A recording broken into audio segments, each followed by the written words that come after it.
मेला में हम उपस्थित हुए हैं। मैं इसे अपना सौभाग्य मानता हूँ कि कल संध्या को उसमें से एक नाटक की प्रस्तुति देखने का मुझे अवसर मिला। वह नाटक जिसे हमने कल दृष्टिगोचर किया, उसका नाम भरतवाक्य है।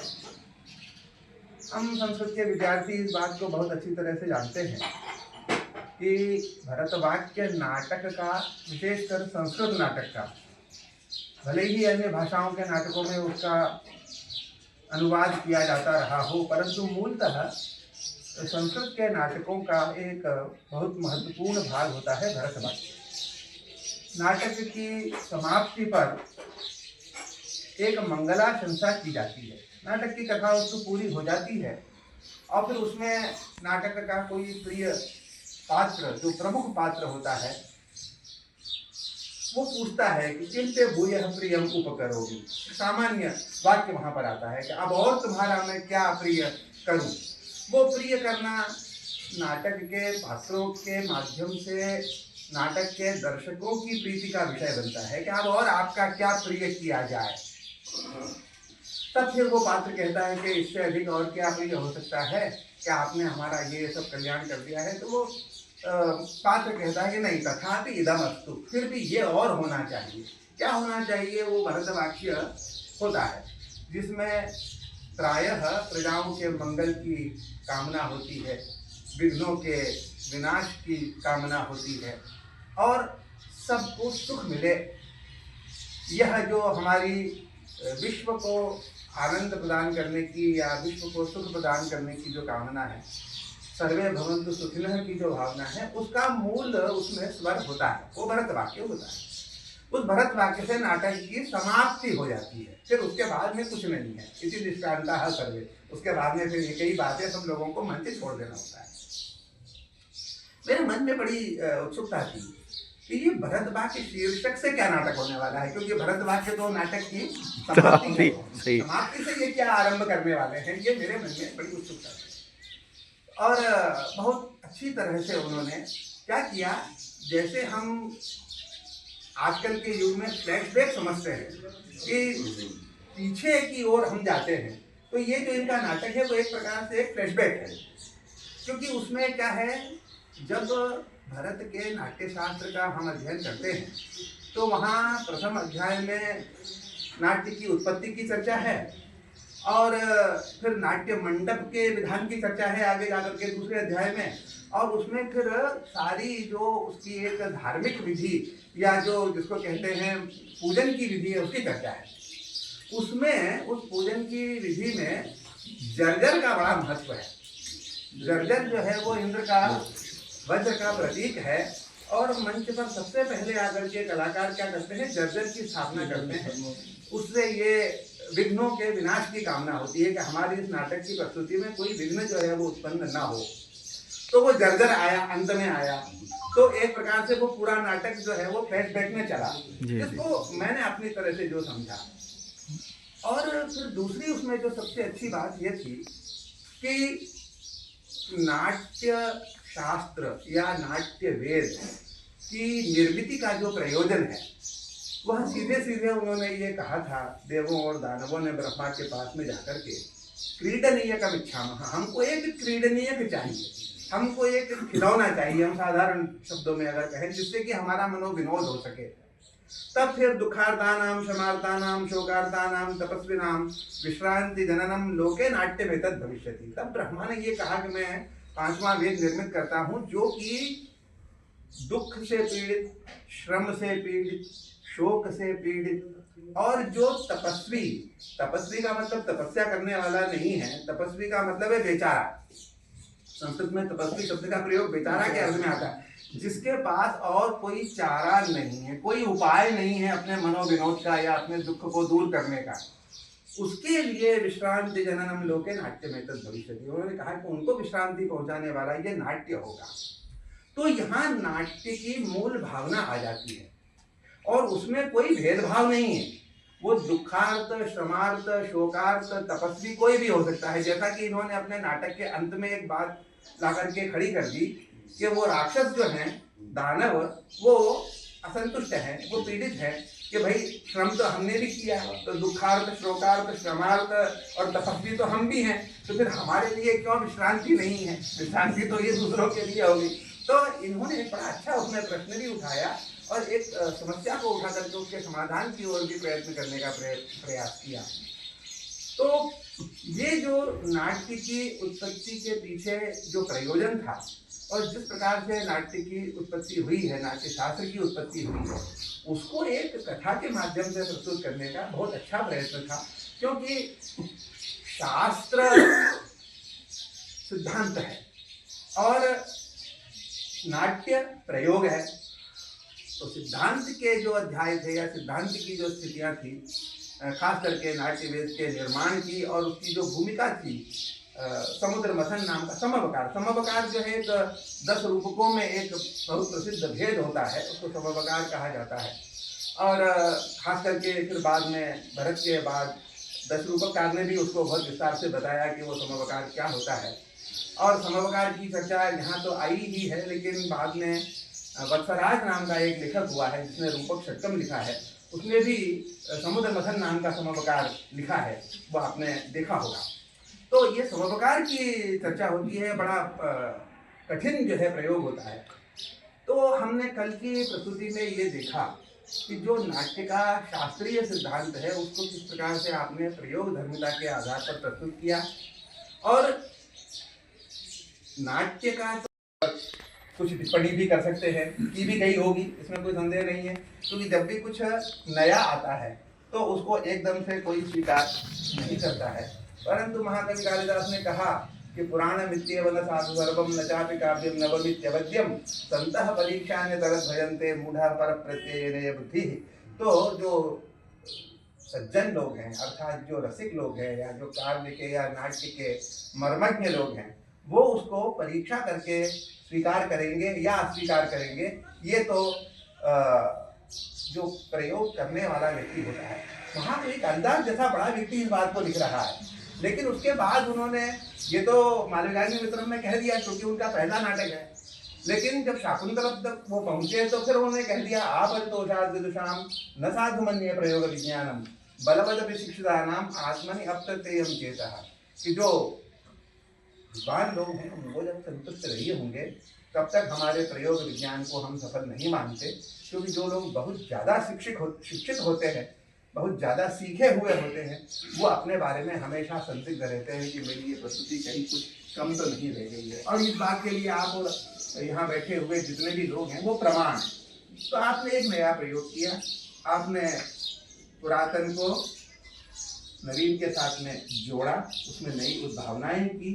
तो प्रयोग की दृष्टि से, क्योंकि नाट्य जो है वो प्रयोग प्रधानम ही नाट्य शास्त्र फिर कालिदास का प्रयोग है। उन्होंने कहा कि नाट्य शास्त्र जो है वो प्रयोग प्रधान है, वो सिद्धांत प्रधान नहीं है। क्योंकि वो दृश्य कार्य, वो देखा जाता है, वो पढ़ने की वस्तु नहीं, वो देखने की वस्तु है। तो आपने जिस प्रकार से उस कथा वस्तु का निर्माण किया है वो बहुत प्रशंसनीय है। और यहाँ उज्जैनी में, क्योंकि शुरुते ही उज्जैनी हम काव्यकार परीक्षा, ये काव्यकारों की परीक्षा की भूमि रही है। और आपने तो काव्य लिखा है, क्योंकि हम तो सभ्य काव्य और दृश्य काव्य दोनों को काव्य की ही श्रेणी में रखते हैं, काव्य की ही श्रेणी में रखा जाता है। तो मुझे ऐसा लगता है कि कल यहाँ उज्जैन के मंच पर आपकी काव्यकार परीक्षा थी और उसमें आप पूरी तरह से सफल सिद्ध हुई हैं। यहाँ जितने भी लोगों ने उस नाटक का रसास्वाद किया वे सब बहुत प्रसन्न थे, अभिभूत थे। तो एक बार पुनः हम सभी उज्जैनी के लोग आपका अभिनंदन करते हैं और आपको धन्यवाद। आपको सर का आशीर्वाद मिल गया तो पूरी उज्जैनी नगरी का प्रतिनिधित्व हो गया है। बहुत आभार सर आपका कि आप आए और आपने इस विषय पर अपने विचार रखे। पहले किताब का इनॉग्रेशन पर ये घटना घटी तो हमारा कोई काम ही नहीं है इसमें। तो नाटक में मैंने कहा है कि आप ये मत समझिए कि इसके साथ हम जुड़े नहीं हैं तो हम लोग बहुत अच्छे हैं, नहीं, कहीं ना कहीं हमारी जो स्थाणुता है इसी के लिए ये दिन पर दिन ये जो समस्या है बढ़ रही है। तो इसीलिए मैंने हिंदी को चुना। और जब ये नाटक 2017 में इसका मंचन पहली बार हुआ, फिर बाद में बहुत बार, मतलब हर साल करीब 5 से 10 बार इसका मंचन होता है। ये बहुत खुशी की बात है कि समकालीन भारतीय साहित्य में 2017 मई जून संख्या में इसका प्रकाशन होना एक आप समझ सकते हैं कि ट्विस्ट था। हर तरफ इसका जाना, पहुंचना लोगों के पास, इसके लिए ये जिम्मेवार था। फिर जब इसके बारे में हरा जानता था कि ऐसा एक हिंदी नाटक मैंने लिखा है और इतना वो लोकप्रिय है और लोग इसको अपना एक अस्त्र की तरह, एक विरोध जताने के लिए इसका इस्तेमाल किया जा रहा है। तो उन्होंने मुझसे कहा था कि आप हमारे लिए भी एक हिंदी नाटक लिखिए। तब मैं नाट्यशास्त्र पढ़ रही थी और जब मैं पढ़ रही थी, मेरे ख्याल में ये आया कि शुरू में ही भरत मुनि ने कह दिया कि हम ऐसा कुछ क्रीडनीय, जैसे सर ने कहा, एक ऐसे ही कुछ हम खेल रचेंगे जिसमें कि सार्वजनिक को तो होगा और ज्ञान भी देगा, सबको देगा, सबके पहुंच में होगा। तो फिर भरत वाक्य लिखने की क्या जरूरत है? वो तो यही बोल देते कि हाँ, ये मेरा काम तो खत्म हो गया, मैंने बहुत अच्छा खेल रच लिया है। फिर बाद में ये भरत वाक्य करने का क्या है, ऐसे बार बार मेरे दिमाग में आता रहा। तो मैंने पाया कि जो असुर और सुर असुर युद्ध, ये भी दिमाग में आया। और उस समय मॉब लिंचिंग चल रहा है, उस समय कहीं सुइसाइड चल रहा है, लोग नौकरी छोड़ रहे हैं। मतलब हम 21वीं सदी में आने के बाद भी जो शुरू के जो जाति प्रथा है उससे हम छूट नहीं पाए हैं।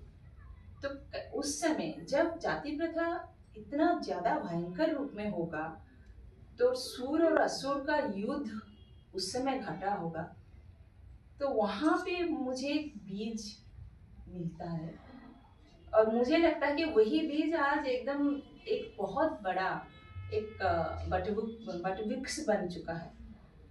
तो उसके बारे में हम लोग भूल गए हैं, बीज वहाँ से था, हम उसके बारे में भूल गए हैं। तो अभी हम एकदम से वो बात लाकर, अगर पुरानी बातें अगर हम यहाँ पे लाके किसी को कहते हैं तो लोगों को लगेगा हाँ हाँ, ये तो पुरानी बातें थी, अब तो ऐसा होता नहीं है, जैसे अक्सर बोला जाता है। तो फिर दोनों का समन्वय करने का एक प्रयोग मैंने सोचा और हरा एकदम बहुत ही उत्साही युवक है, उन्होंने मुझे प्रेरित किया एक तरह से कि मैं उनको सबसे पहले पूछी कि मैं ना एक साधारण सा जैसे हिंदी बोलचाल की जैसे वैसे लिखूं क्या, लेकिन नाट्यशास्त्र के बारे में लिखना है तो साधारण सी भाषा तो सही नहीं रहेगी। तो उन्होंने मुझसे कहा आप कठिन से कठिनतम शब्द का प्रयोग करें, और मैं खुद को चैलेंज करना चाहता हूँ, उन्होंने मुझसे कहा। तो फिर मेरे को तो एकदम मनचाही मुराद जैसे मिल गई और फिर मेरी कलम एकदम खुल गई, मैं लिखती रही। हाँ, ये बहुत ही तकलीफ थी कि भाषा, जैसे कि सर ने बताया भी कि कालिदास जी ने कहा कि जो प्रयोग करते हैं या फिर जो नए कुछ करते हैं वो खुद पर ही संशय करने लगते हैं कि सच में ये सही होगा या नहीं। ये चौथा था हम लोगों का प्रस्तुति। बावजूद उसके जब मैं उज्जैन आई, हम लोग आए, तो सच बताऊं मैं बहुत डर रही थी। सारे विद्वानों के सामने हम अपने नाटक का प्रस्तुति करने जा रहे हैं और पता नहीं, मैंने जैसे श्लोक सारे उनको मैंने कविता में ढाला है और बहुत सारी चीज़ें उसमें नए प्रयोग आप सर ने जैसे कहा आप देखे भी हैं। तो मैं बहुत डर रही थी और सर ने जैसे आशीर्वाद दिया तो सच में मुझे लगा कि मैं सब पा गई। और इतनी जो मेरी एक नाट्यकार लेखक जो भी हैं वो अकेले में वो झेलते हैं, वो जो सृजन करते समय जो तकलीफें हैं वो अकेले ही झेलते हैं। तो मुझे लगता है कि मेरा श्रम सार्थक हो गया है और कुछ नहीं कहना है। बाकी आप लोग जिन्होंने विद्वान लोग सब यहाँ हैं जो देखे हैं नाटक, और पुकार के बारे में वास्तव में कोई कहने वाला यहाँ नहीं है, क्योंकि मैं प्रकाश जी से उनको मैं अनुनय की थी और पामपुरी जी से भी बोली थी, वो दोनों पुकार के बारे में बोलेंगे। आप लोग यहाँ आए, मैं अभिभूत हूँ और मुझे लगता है कि इससे बेहतर तो इस किताब के भाग्य में और कुछ हो ही नहीं सकता था। क्या बात। बहुत बहुत धन्यवाद। हमारे भाग्य में इतनी बढ़िया किताब हमारे हाथ में।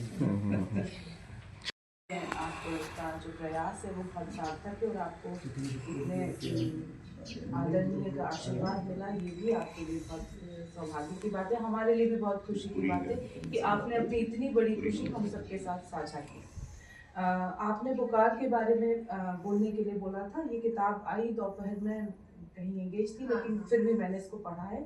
और आपने इसकी जो जर्नी करी, ये बैंक में है, बेसिकली ये बैंक में जॉब करती हैं, और जब ये अपनी पोस्टिंग पे रही तो इन्होंने रेप विक्टिम्स जो होते हैं उनसे जुड़े लोगों को देखा, उन पर स्टडी करी, लगातार ये बहुत सारी जगह घूमी, रेप पीड़िताओं के परिवार से मिली। इन्होंने एक जगह उस घटना का भी उल्लेख किया है कि एक रेप विक्टिम आ गई तो पूरा वहाँ से लोग चले गए उठ के कि वो रेप विक्टिम बैठी है। उस पर इन्होंने बहुत अच्छा लिखा है कि अगर मैं उसको हटा दूं और सूक्ष्म रूप से किसी रेप विक्टिम को बुला लूं तो मनोरंजन भी हो जाएगा। मतलब जिसके साथ रेप होता है, करने वाले से ज़्यादा जिसके साथ होता है, जो असल में प्रताड़ित है, उसकी दुर्दशा को आपने बहुत अच्छे से समझा और लिखा। एक स्त्री होने के नाते आप उस स्त्री के दुख तक पहुंच सकी।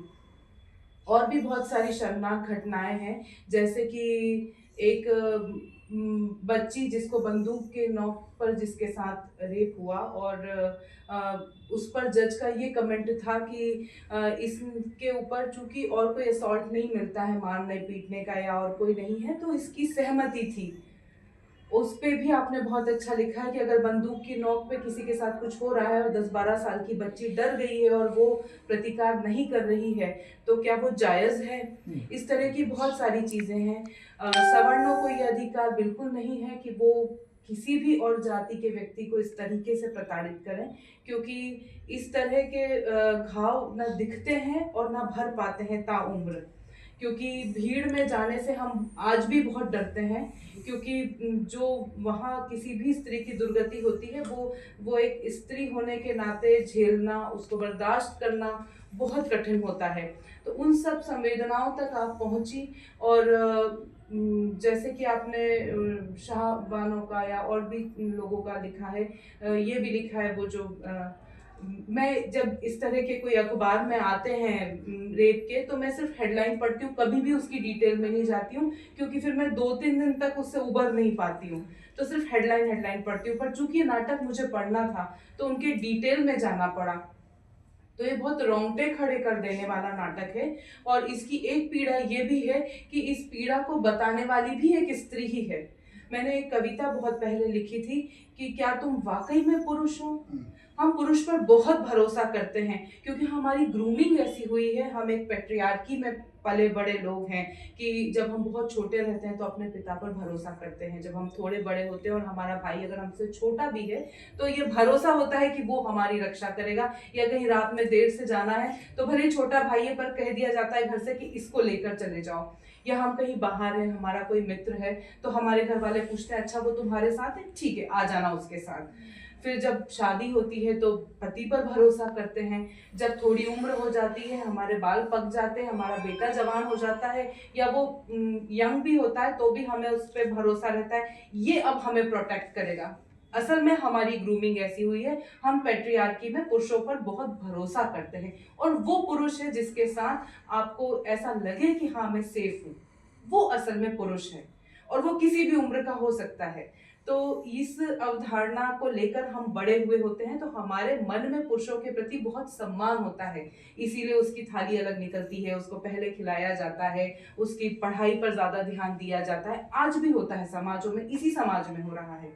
तो ऐसे में अगर ये कोई करता है तो मुझे ऐसा लगता है कि समाज के पुरुषों को आगे आके उन पुरुषों का बहिष्कार करना चाहिए जो उस पूरी की पूरी जमात को कटघरे में खड़ा कर देता है, क्योंकि हमारे लिए पुरुष बहुत सम्माननीय है इन कारणों से, और हमारी ग्रूमिंग उस तरह से हुई है। और मुझे नहीं लगता मेरी ग्रूमिंग जैसे हुई है मैं उससे इतर जाके अपने बच्ची की ग्रूमिंग कर पाऊंगी, क्योंकि वो तो पीढ़ी दर पीढ़ी संस्कार ट्रांसफर होते हैं। मेरी माँ ने मुझे सिखाया था, उनकी माँ ने उनको ये सिखाया था, तो अब हम भी यही सिखाएंगे। तो हमें उन पुरुषों को चिन्हित करना चाहिए और वाकई में उन्हें पुरुष बनाना चाहिए, जिसके साथ हम सहज सरल रूप से आगे बढ़ सकें। इसके साथ ही मुझे लगता है स्त्री का सहज स्वभाव ही समर्पण है, वो समर्पण करती है।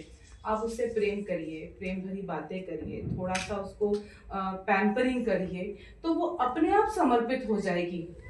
सेक्स करके आपको इस तरीके से ब्रूटल तरीके से करके उसके साथ उसके अंग प्रत्यंग को बिखेर कर कौन सा सुख मिल जाता होगा। इस पाशविकता से निकल जाना चाहिए और इस पाशविकता पे बहुत खुलकर बात करनी चाहिए। हम स्त्रियां तो लगातार करती ही हैं, लेकिन हमारे पास मौके, दायरे, मंच बहुत कम है कि हम इस बात को कहीं रखें। तो मुझे ऐसा लगता है कि पुरुषों को इस बारे में ज्यादा गंभीरता से और बहुत दम से इस बात को कहना चाहिए, क्योंकि वो खुद कहेंगे तो वो अपने बीच में से इस तरह के लोगों को चिन्हित करके बाहर कर देंगे और इससे उनकी पूरी जो सोसाइटी है वो बची रहेगी। वरना अगर एक बार स्त्री इस मोड में आ गई, जो कि आज की सशक्त स्त्रियां हैं और वो बहुत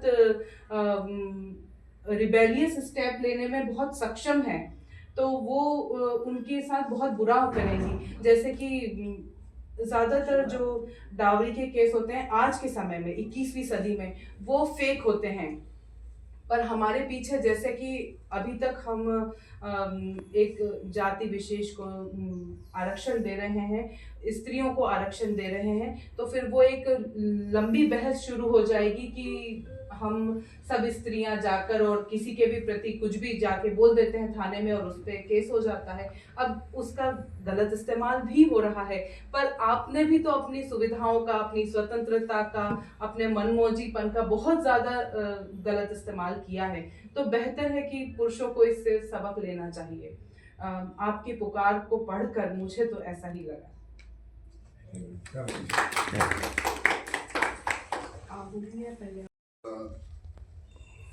पुस्तक के लोकार्पण के लिए और जो नाटक हुआ उसके लिए, एक पारिवारिक आयोजन में होने के कारण कल का नाटक मैं नहीं देख पाया।